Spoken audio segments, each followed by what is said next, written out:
Welcome, everyone, to a special Wednesday edition of the Signals from Mars live stream brought to you by MARSATTACKSPODCAST and VMR IT Web Design and Audio Editing. Joining me tonight is Mr. Samuel Nyman of Manimal. How are you, sir? Yeah, I'm fine, thank you. Thank you for having me on the show. What an awesome intro that was. Really Awesome. heavy. What was that? That's something that I wrote, actually. Cool. Well done. Yeah, well, about a year ago, Spotify started kicking podcasts off that were playing music that belonged to bands.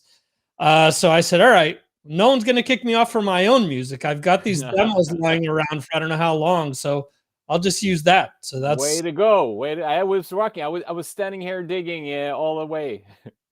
That's cool. So John Bush from Anthrax said the same, or not, well, he used to be an Anthrax, from Armored Saint said the same thing to me about 3 weeks ago. So it is you got something there. It's an awesome compliment. So I've been wanting to interview you for the last few months now. I've been posting videos off of the upcoming album Armageddon on my Patreon page, and it's been getting a great reaction from the people in that group. So when I saw I had the opportunity to interview you, I said, I got to jump at it. So cool. And here we are. Yes. So a cool thing that I saw in your bio for the album was how it lists right off the bat. You know, you guys are into Priest, you guys are into Queensryche, King Diamond, stuff like that. There's so many bands that you'll say, hey, you know, I hear some of this in your music. And the first thing they'll tell you is, no, we don't sound like that band. We sound like us. So to me, it was cool to read that you guys have no problem whatsoever talking about your influences. No, not at all. It would be ridiculous to not talk about it, because you know, we can't deny that we are heavily influenced of some of those bands and some others. Right. So and you know, we take what we hear and we try to make something that sound Manimal out of it, you know, and just make music that we love to listen to ourselves. And that's basically it, you know, making music that you love to listen to yourself. And right. What you hear on our albums is our presentation of how we think that metal music should sound like, you know. So it's not nothing we are ashamed of or anything, you know. It's the way that we work, and as long as we love the music ourselves, you know, then sure. If it happens to sound like Priest or King Diamond or Queensryche, whatever, you know, it's fine. It's okay with us. Sure. We have never set out to be inventors of something new, you know. We're brought up in the 70s and 80s with the music that came along those decades, you know, and that's what we're inspired of, and that's what's influencing us when we make our music. Cool. And obviously, if you listen to Armageddon once it does come out, your voice changes from song to song, so it isn't as if you sound like one of the vocalists that we just mentioned from the bands, whether it's Rob Halford, whether it's King Diamond, whether it's Jeff Tate. You kind of have a mix of everything, and depending on what song you're working on, you change your voice to make it fit that song. How long did it take for you to develop your vocal style? Well, probably ever since I started to sing, and I started off trying to imitate those singers that I listened to and admired. Back then it was singers like Michael Kiske of Halloween. It was a lot Rob Halford, obviously, from Judas Priest, and Jeff Tate as well from Queensryche. And I listened to those guys and I tried to copy what they did. Obviously, since we are all different, all humans, you know, right. My anatomy is not the same as Rob Halford's and vice versa. So obviously you can't copy it exactly, and you find your own way of doing what they do, and so I would say that my voice is a mixture of all these great singers, which I have tried to copy from the beginning, and through the years, as the years passed, I started to find my own way through all this, and find my own style. Even though you can, it's very obvious which singers I have tried to imitate along the way. But yeah, so I think it's my development has been ever since day one, and I think I still develop, because when I listen to previous albums, you can hear that's it's an ongoing process, and I hope that will be the same thing if you ask me 10 years from now, that I will not settle on being what do you say, to stop in my development. I hope that I will keep on developing, and obviously also as you get older, your vocal cords they change slightly, and so therefore you have to adapt and stuff. So I will probably not sound exactly the same in 10 years, and so. That was actually one of my questions is, do you ever listen to some of these songs and think, am I going to be able to sing these songs in 10 years? No, not like that. I could listen to maybe the first album, and I could sometimes think that, I would have done much better today, and I would have done it maybe different today if I had recorded the song once again. But so far, I haven't had any problems on doing these songs live. Obviously, I wouldn't be able to do them all in one row, but but but there will probably come a day. I think I will walk the same path as the great Rob Halford has done. You lose the high pitch, some of the high pitch, and you have to compensate for that and find other ways. But I'm fine with that. It's the way life is. Since maybe if you have such a great singing technique like Dio had, it's no problem to sing when you're 60 or 70. But since I have a bit of lack of singing technique, I'm singing more on what you say, on will than on technique, but if you do that, the backside of that is that you often lose a lot when you get older. But I'm not there yet, so I will keep on rocking for a couple of years more before I consider settle down. Gotcha. Okay. What do you do to keep your voice in shape? Do you do any type of exercising or anything like that? Or I should probably do that. Well, when we are on tour, I try to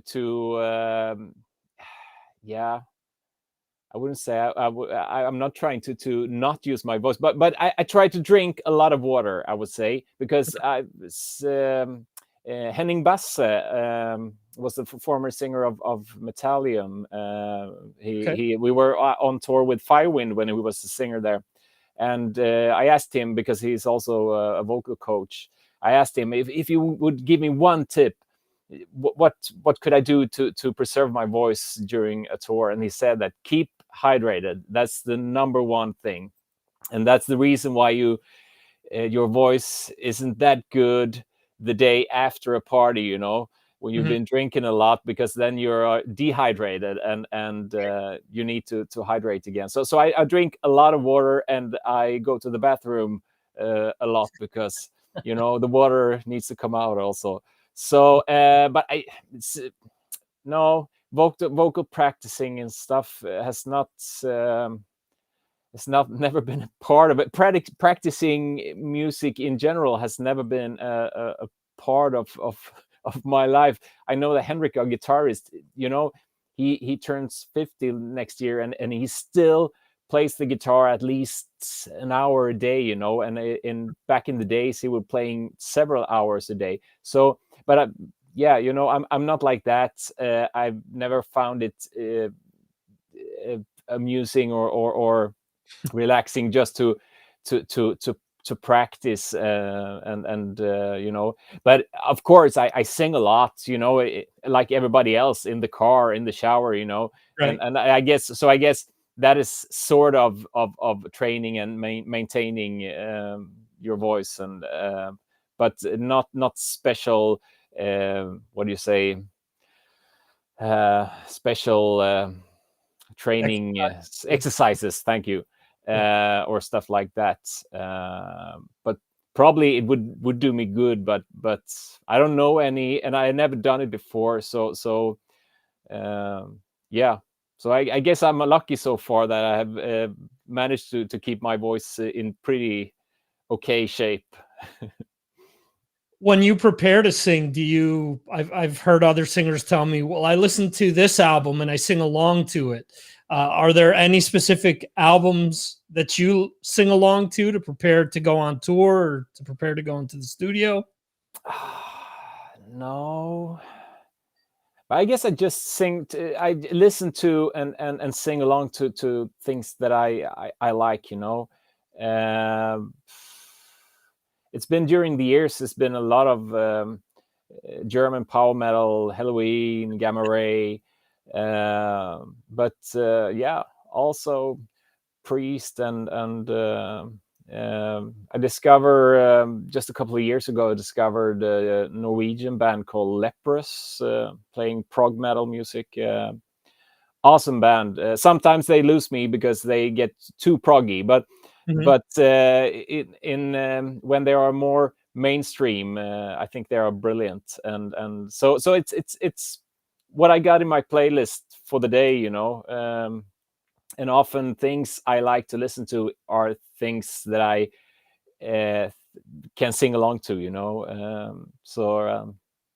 Yeah. So, but no specific album or song. No, I try to do some warm up exercises that I've learned, but nothing more, nothing less. Okay. I read in the bio that Henrik writes the bulk of the band's music, and you basically tried to mold your voice based on what he's writing. Um, is there anything different that you tried on Armageddon based on his writing that you hadn't done in the past?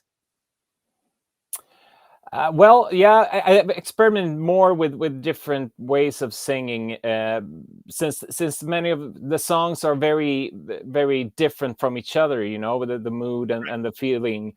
Um, so I experimented a lot with different ways of singing this one, and also, you know, it's both for me myself. So I keep on feeling inspired. If I would sing in high pitch on every single song, I would probably get bored myself, and I think the listeners would get bored, because you know it's much more effective if you get that particular song with just high pitch, and or if you just use um, the high pitch on some parts. So therefore, I try to use my chest voice, and also there is a song with the elements of rap in it on this one. That is a completely new thing.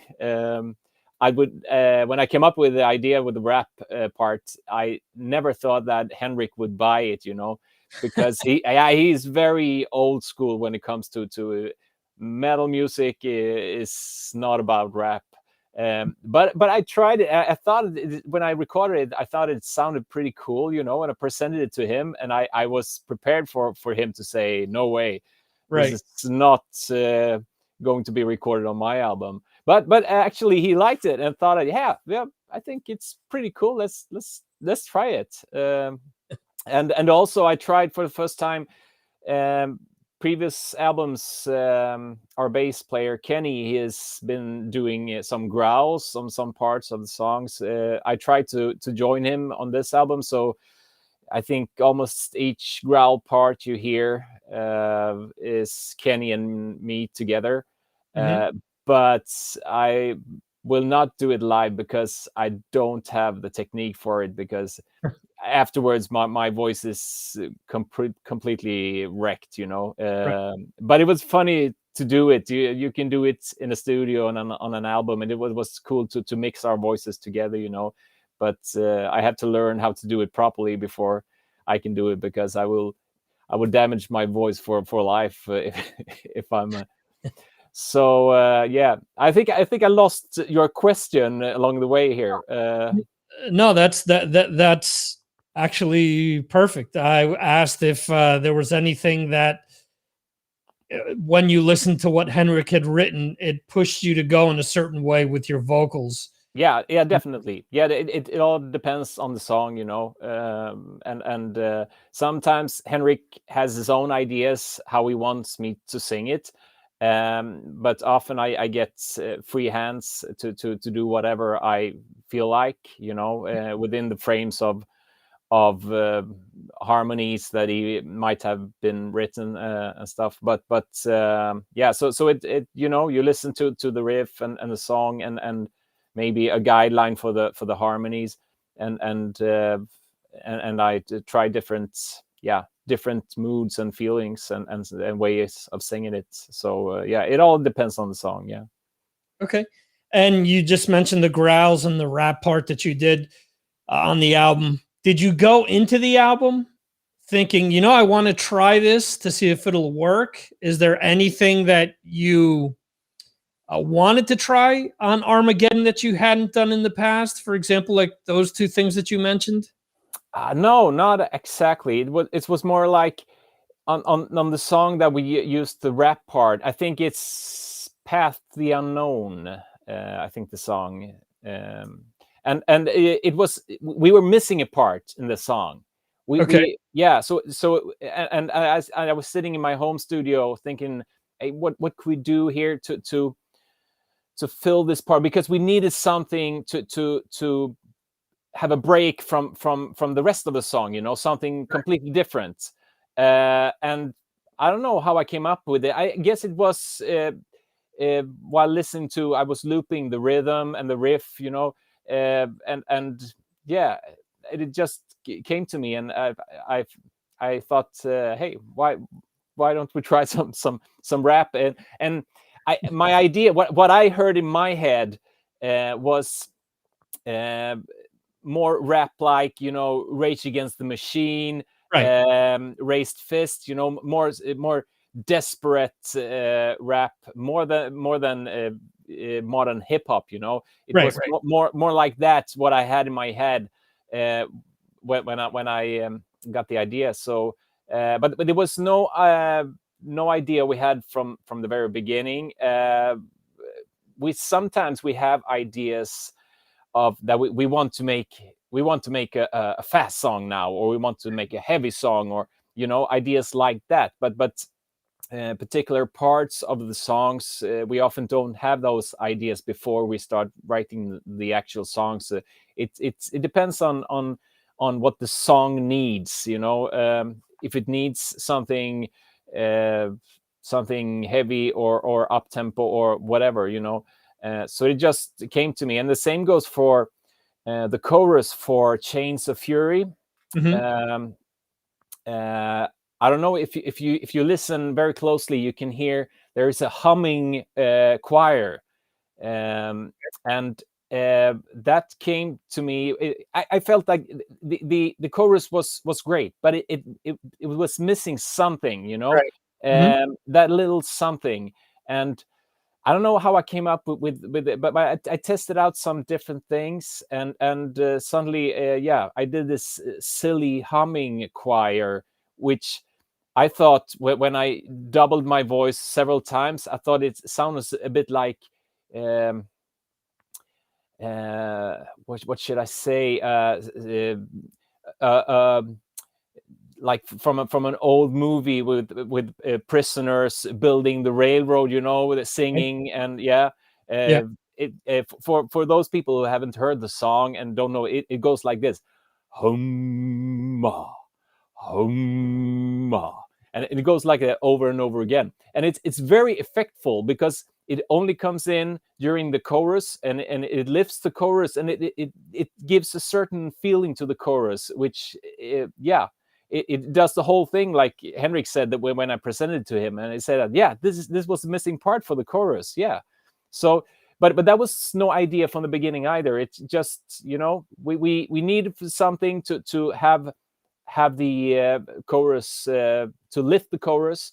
Right. And that was the thing, yeah, it often comes to us in the moment, when you're sitting there and trying to come up with something. And yeah, seldom is it something planned from the very beginning. Gotcha. Okay.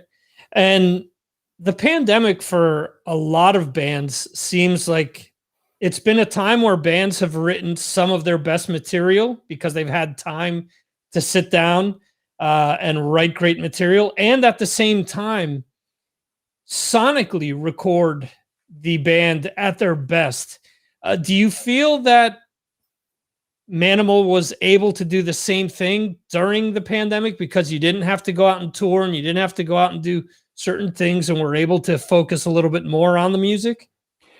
We were actually pretty fortunate because this was all according to the plan. We didn't have much planned for 2020. The whole idea was to write a new album and record it.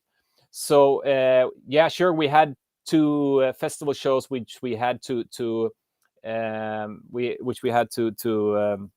delay until this year, and then they were delayed until next year. Mhm. And but so the whole idea was to record an album during the pandemic, even though we didn't know by then it was going to be a pandemic. But so we were pretty fortunate. We weren't among those artists who had to cancel tours or stop tours in the middle of them. Mhm. But I don't know, maybe,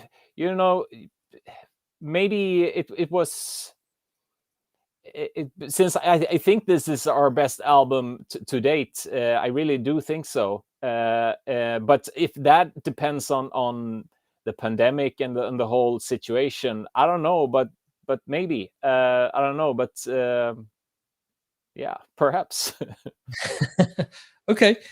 And correct me if I'm wrong, but the album was supposed to come out earlier this year, and it's coming out in December now, correct? Yeah. Uh, We were supposed to be released October 8th. So we just passed that date. But due to the lack of raw material for vinyl, the vinyl material, mhm. the vinyls wasn't going to be ready for the release. So we had a discussion with the label whether we had two alternatives: either to just push the vinyl release until later, Mhm. and release the album on CD and digital, streaming platforms and stuff, uh, or delay the whole release. And it was a tough decision, because you don't want to make people disappointed, people who have been waiting. Right. At the same time, it didn't feel right to release all formats at the same time. So we took the decision, together with the label, that we will postpone the whole release until December 3rd. Mhm. And as a small compensation for the fans who have been waiting and who had to wait another 2 months, we are putting out an extra single from the album, Okay. which is Chains of Fury. And it's released, I don't know, it will be released on what is it now? October 22nd, that is. Yeah. Okay. So it's Friday. Yeah, Friday. So along with a lyric video, so it's a small compensation for those who are disappointed.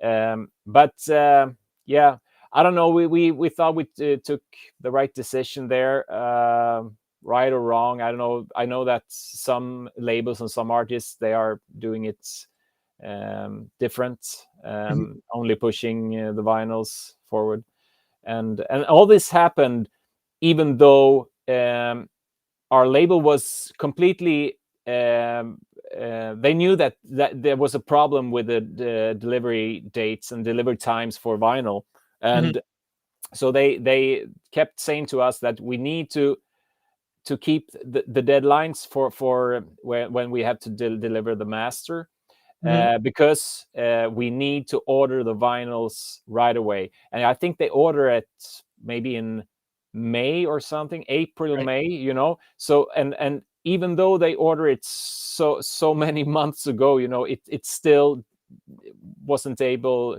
They weren't able to get them before October 8th. So yeah, but yeah, it's life, you know. It's nothing. It's nothing spectacular or something, but yeah, it was, yeah, it Yeah, wasn't according to the plan. It wasn't according to the plan. yeah, this is actually a frequent discussion that we've had on the show because of the delays with the vinyl. It's interesting that you guys decided to push it back because, like you said, a lot of bands have pushed out the digital and the CD first and then had people wait. And I think you guys were lucky with only being 2 months, because I'm seeing bands now that the vinyl isn't going to be released until spring of next year. So Yeah, they're releasing the music now. we haven't received the vinyls yet. We haven't seen them yet. So maybe we should we should hold our horses. Right. But they promised us now, the our labels, the supplier, the promise they will send it from them in I think in early November or something, and then you have some delivery times, shipping and stuff, you know. So we thought that December 3rd should be a reasonable date to have them. But who knows? Who knows? Yeah, I know it's crazy. It's Yeah, crazy right now. we talked to the head of a label a few months back, and we've heard rumors over the months why the delays took place, but a lot of it he explained to us, and actually one of my listeners brought it up, happened due to the boat that got stuck in the Suez Canal, because a lot of the material to make vinyl comes from that part of the world, and all the weeks that ship was stuck there prevented, you know, the factories that were making the vinyl to actually be able to start to print vinyl. And then, you know, that started the backlog, and then they finally got the material. And now what few plants are out there to make the vinyl itself, they don't have enough people and hours available to catch up with all the demand. So it's crazy. Yeah, I know that to try avoid situations like this. I know that a couple of years ago, our record label, they had like a few suppliers of when it comes to pressing plants of both LPs and CDs and stuff, you know. But now they have a whole network of suppliers because they don't want to be depending on only one supplier, because there were a lot more often there were delays in their releases a couple of years ago, but it has gotten better. But now with the pandemic, it all hell broke loose. Yeah, it's like a perfect storm. So many different things lined up to affect it. The band is from Gothenburg, which is known for bands like In Flames and The Haunted and things like that. Obviously, also Ace of Base and things like this as well. But Manimal isn't either one of those things. Has there ever been any type of pushback from the fans or from the metal fans in Gothenburg because you don't fit a specific mold? No, I wouldn't say so. Um, if there is any criticism regarding the band and our music, it's that some people think we lack originality, you know. But fine, that's okay with us, because yeah, if you want something, if you want something that is uh, yeah, you know, inventing the genre, or yeah, look further, because we aren't that band. We are trying to what do you say, um refine. I don't know if that's the right word, but yeah, we take something that is existing, and we try to do it our way, and I try to do Right. it maybe even better than it was done before. I don't know.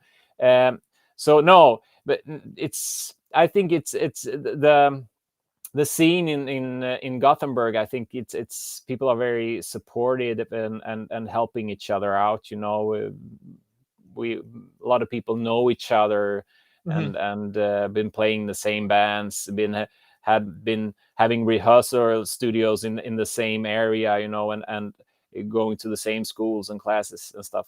So I think, yeah, I think we have never stumbled on anyone or that's not been happy for us, or anything like that. So you know, I think it's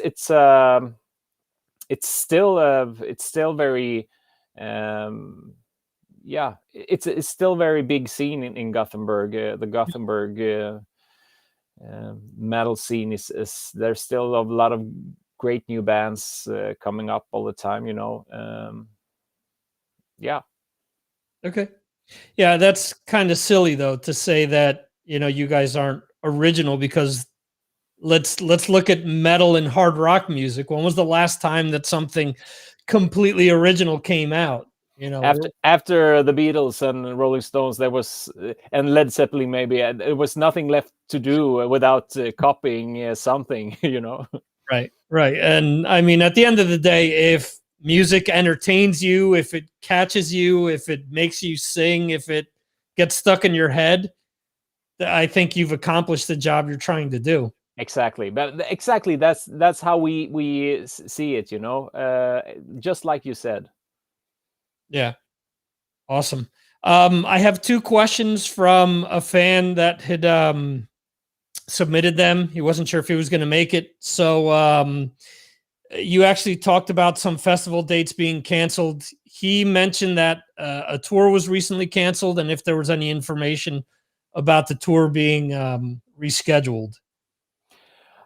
No, unfortunately not. Not this tour. It was we were supposed to go out on November 13th, and tour for 2 weeks with a support for Rage, and Bonded was also supposed to be on the tour. Uh, Most of the tour was cancelled, but Rage will still do some of the dates on their own. Okay. They decided to do that. But we couldn't financially defend going out on this tour, because it's everything is so uncertain still here in Europe. Right. There are restrictions in some countries still that makes it hard to attract people to the shows, and yeah, a band like us, we live on the merchandise sales. It costs us so much money to go out on tour that Mhm. we need to have some kind of guarantee that we will get some of the money back, at least by selling merch after the shows. Right. Mhm. And yeah, and this wasn't the case. You know, we asked our booking agency how the ticket sales had been, and they said that people people are now getting used to shows being postponed all the time. So people, they don't buy the tickets until they know that it's 100% sure that the show Right. will happen. You know, so Mhm. the pre-sale is almost zero on every tour now, and therefore, yeah, we don't know how many people will actually show up at the shows. For Rage sake, I hope that it will be the venues will be full. But we felt that the financial risk was way too big for us to take, because if it will be a financial disaster for us, this tour, it will affect our possibility to do more tours next year and stuff. So we thought that we can't come along to those few dates are still left of the tour. We will look at. I will have a meeting with our booking agency on Friday to discuss other options for next year. So yeah, it was. We were looking forward to this, especially since the album will be out around then. Right. And we want to come out and support the album and meet people. You know, it's been nearly 2 years since we played our last show. It was on the Sabaton cruise in December 2019. So soon it's 2 years. You know, it's crazy. So we were looking forward so much to this, but as it came closer to the date and to the tour, and things were not looking that good. And that it then finally decided to cancel most part of the tour. So Right. yeah, but it's the way that it is right now. You know, it's you see canceled and postponed shows and tours all the time. There are some tours happening in Europe, but I think maybe half or more are getting postponed or canceled. You know, it's yeah. Yeah, I had I'm actually in Spain, so a few years ago I interviewed somebody from Danzig. I think it was the guitarist Tommy Victor, and he mentioned, this is before the pandemic, that they canceled dates in Spain because they were in Paris. There was very few people that had purchased tickets to the shows, and they weighed how much it would cost to drive from Paris to Madrid, and said they would actually lose money just fueling the bus, and decided just to cancel the dates because of that. And that's without the pandemic and everything else. So where, you know, a lot of people don't realize there's a lot of money involved to get you guys from Sweden to other parts of Europe. I mean, it's just so people understand, you know, if you're a band in New York and you have to do a tour in Texas, you know, where you're driving 20 something hours to get there, you lose a lot of money on the way to get there. And if, like you're saying, if the merch sales are good, well, then you can say, okay, well, this makes sense to us. But if the pre-sale isn't that good and you're not sure if you're going to be able to sell merch because of that, it doesn't make sense to, you know, do something that may permanently damage the band. Yeah, and that's how we when we discuss these things, we always say that we need to think what's best for the band. We need to see this as a company, you know, and what's best for the band. And maybe someday in the future, if somebody in the band can't come along on a tour for one or many reasons, you know, then we must think what's best for the band. Is it best for the band to do this tour, and then we have to find a replacer for that tour, you know? So that's how we see it. And if we can't motivate and say that it's best for the band to go on a certain tour, then yeah, it's but it was a tough decision this time as well. Well, when most of the shows got canceled, it wasn't our decision, but nevertheless, yeah, you know, we've been looking forward, and we know that many people have been looking forward to see us. People have commented on social media and stuff that they are, yeah, obviously disappointed that they were looking forward to see us, and now. But our main goal now is to look for options, and because we want to play as much live as possible, because recording albums have never been the main thing for us. You know, it's a must to get out on tour, and now when the album's finished and we have it, and we can listen to it, and you're proud and satisfied with the product, but now comes the fun part, to go out and meet people and play. That's what Right. we all in for. So therefore it's yeah, it's so but it's also what people often don't know is that when you travel around and tour as a supporting act, you Mhm. often don't get paid, but you have to be part and pay for the cost for the nightliner, and you have maybe a sound tech and a light tech, and you have stage crew and all these people around, and you have to pay your part for that, which is perfectly reasonable. So each day you have a couple of €100 in costs, no matter if it only turns up one people at the show, or if it 1,000 people, it doesn't matter. You have the same Right. cost. And also on top of that, on some tours, you also have to pay a buy-on as Right. a supporting act, and the buy-on is just a fee. You don't get much for it. You only get to be a part of the tour, and then on top of that, you have to pay for traveling and stuff. So yeah, it's expensive, but as we said, we're not in it for the money mainly. We have our day jobs, so this is this is our hobby, and who makes money out of their hobby? Not many.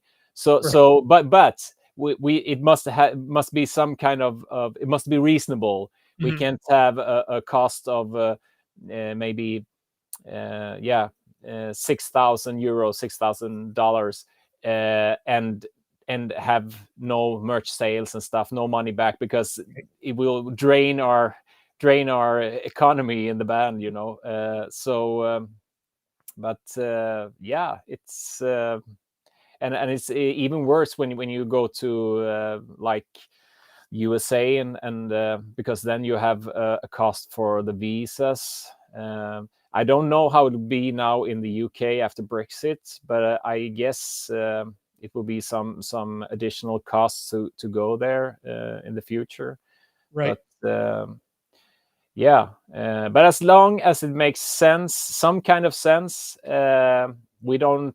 As long as we reach some kind of level of break even, we're fine. We're prepared to do it, because it gives so much more back for us when it comes to memories. Right. Memories for life, like we say at each time we meet in the band. We are sitting and talking about all these memories. Hey, can you remember when we almost forgot Henrik in Belgium, and the bus drove away, and we are talking about these things, and we say that, hey, we need to refill with more memories. It doesn't have to stop here. We need to refill.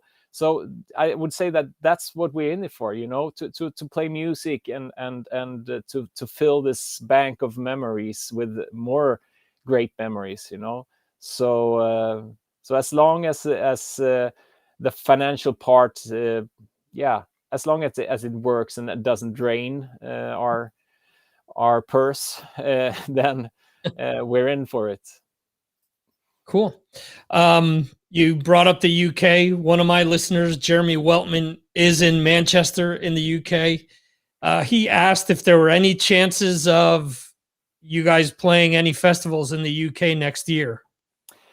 I don't know. Right now, there's nothing booked. I know that our booking agencies, they're working hard to get us on the rooster on many festivals, but unfortunately, it's the pandemic has has caused many festivals to just postpone their lineups. So Right.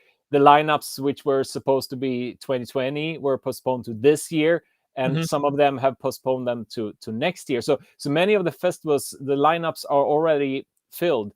So yeah, our booking agency keeps on telling us that it's hard right now, because many festivals they don't have any place for another band.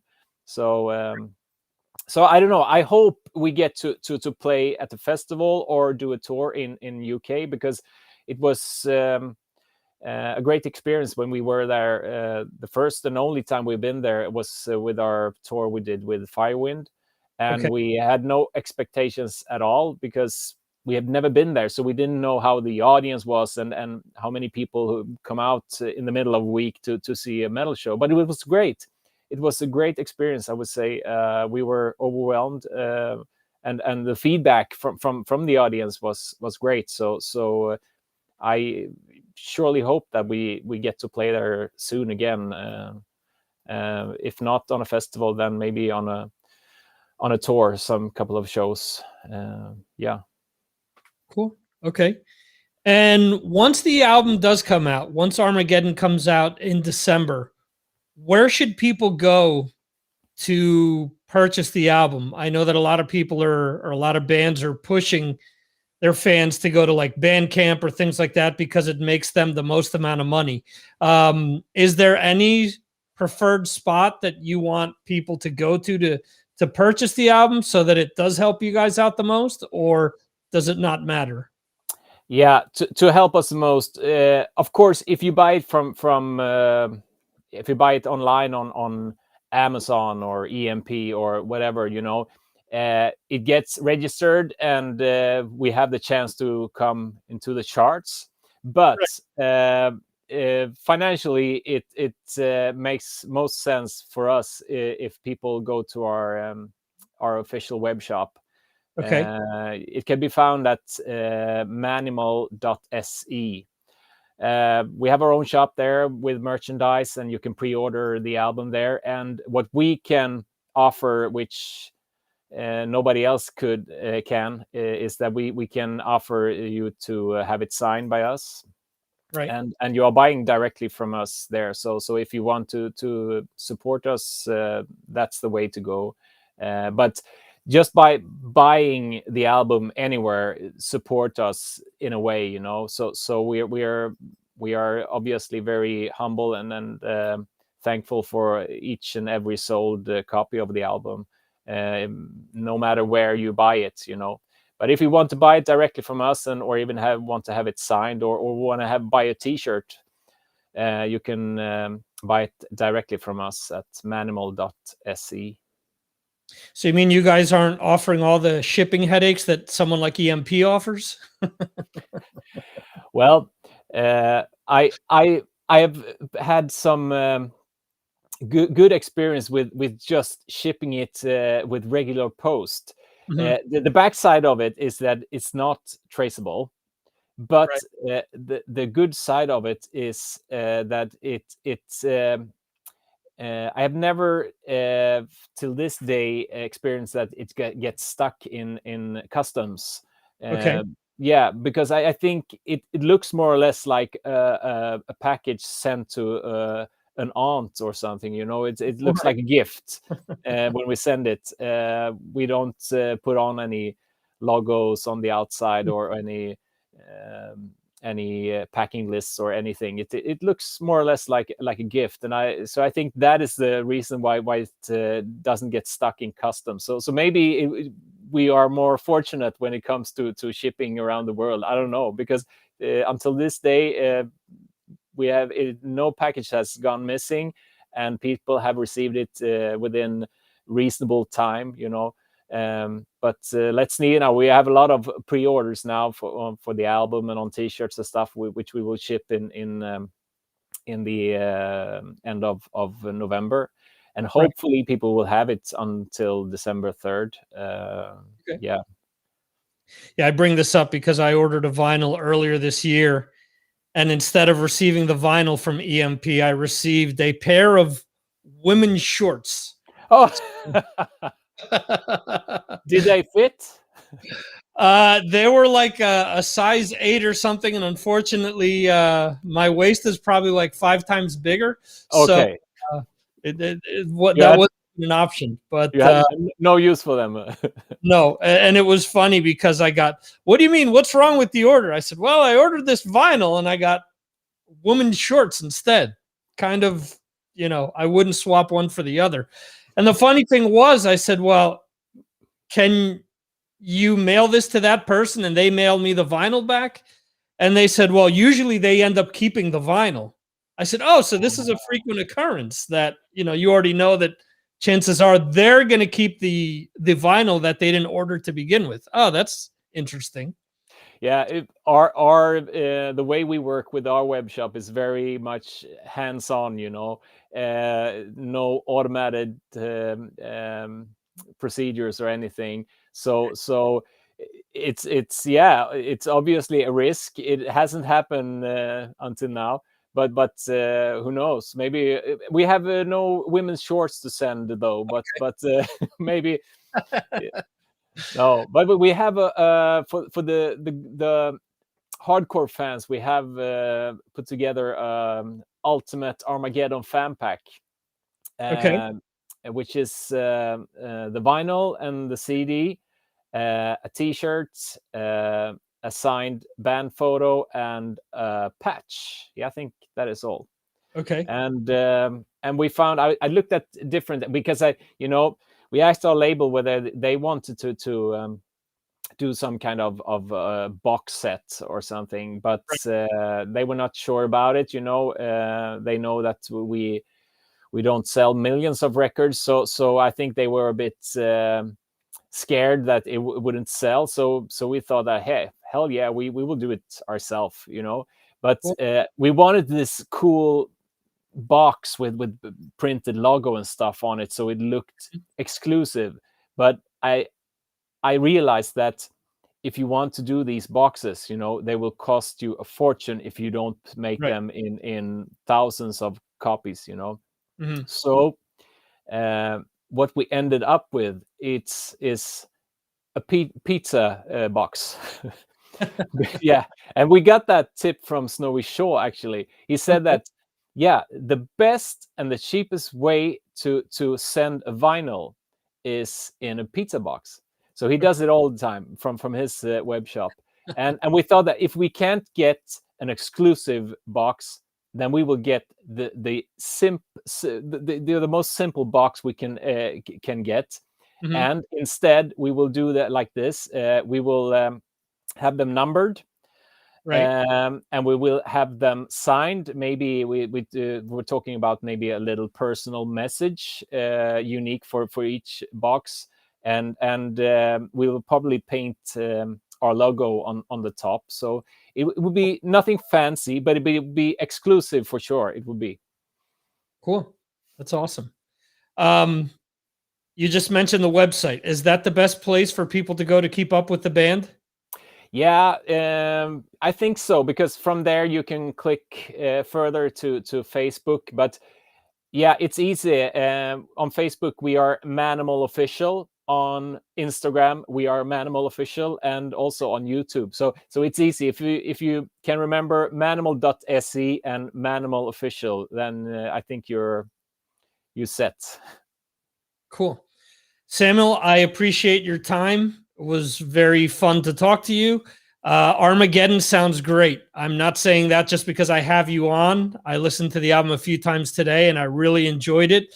And the second that I heard Burn in Hell, I was like, whoa, it really caught my attention. So I've been waiting to hear the entire album for a while. And like I said, I've been posting all the videos you guys have been releasing, and we've been getting a great reaction from the people that I have in my Patreon group. So I can't wait for the album to come out and for other people to hear it as well.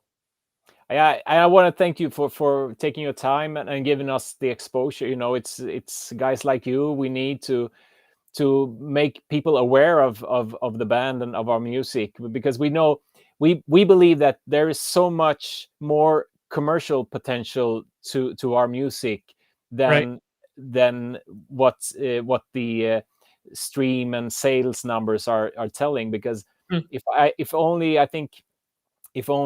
people knew about our music, I think that there will be many more Manimal fans out there.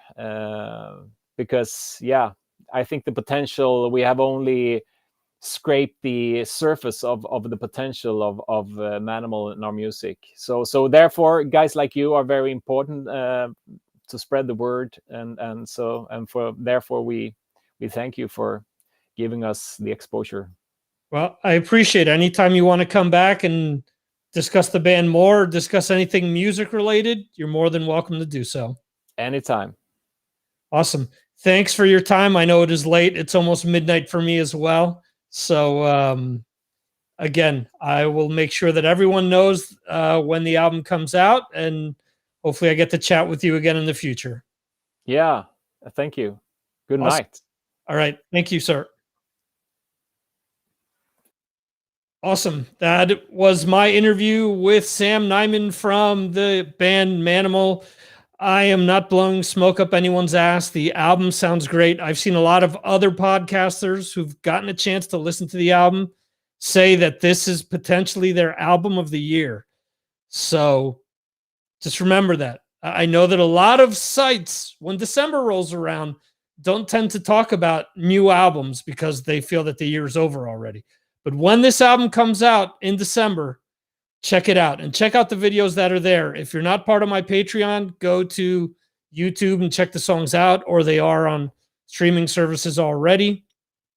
And I think you guys will enjoy it. Again, if you're remotely a fan of Priest, if you like the KK's Priest that came out recently, if you're a fan of Queensryche, King Diamond, Samuel mentioned Halloween as well. If you're a fan of any of these bands, give the album a shot. I don't think you'll be disappointed. So that is it, guys. Thank you for joining me for a special Wednesday edition of the show. We will be back on Friday this week with Drew Fortier to talk about the Lucid and the album that they just released a week ago. That was the band that I alluded to releasing their album in April. Really cool album. Isn't exactly straight up metal, but it's really some really cool hard rock that I think a lot of people will enjoy as well. That show will take place at 6 p.m. Eastern, 3 p.m. Pacific, 10 p.m. in the UK, and 11 in the UK. I'm reading today's notes. And midnight for those of you like myself in Europe, midnight Friday going into Saturday. So that is that. Thanks, guys, for joining me tonight, and we will see you in 2 days.